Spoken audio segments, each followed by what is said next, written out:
Our first stop with any comparison test is our track to run each vehicle through our battery of instrumented 0 to 60th, 60 to 0th, quarter mile, and figure 8 tests. Normally, this process is pretty telling, revealing potentially hidden gaps between competitors. In this instance, though, they only serve to highlight the hard work we'd have ahead of ourselves.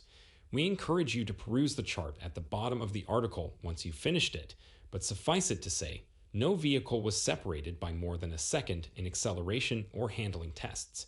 We also had a two-way tie at the end of the quarter mile. The only notable gap we observed in instrumented testing was in our 60 to 0th braking test. There, the Polestar, likely thanks to its upgraded performance-focused brakes, stopped in just 107 feet, followed by the Tesla at 114 feet.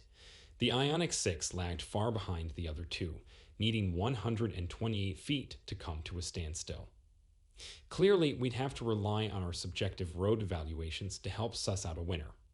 It's easy to get worked up about the country not being ready for electric cars if you don't take a moment to appreciate how far we've come in the last decade.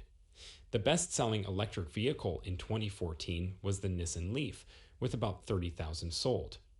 Last year, Tesla sold almost 197,000 Model 3s stateside, nearly 5 times more than the next best seller on the list. In that same period, public charging infrastructure has ballooned from just 25,000 public charging ports to over 143,000 and counting. The end result is that more Americans than ever before are considering going electric. With the refreshed for 2024 Model 3 Highland, Tesla clearly hopes to keep those shoppers in its fold, but competition is coming on strong.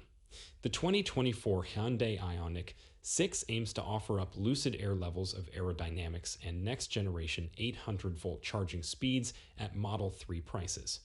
Meanwhile, the refreshed for 2024 Polestar 2 turns up the wick on performance, while melding Tesla's hassle-free sales model with Volvo's expansive dealer network. The question, however, remains: are the Model 3 Highland updates too little too late in the face of stiff new competition? Does it remain the best dual-motor electric sedan at $50,000, or does one of the upstarts do it better?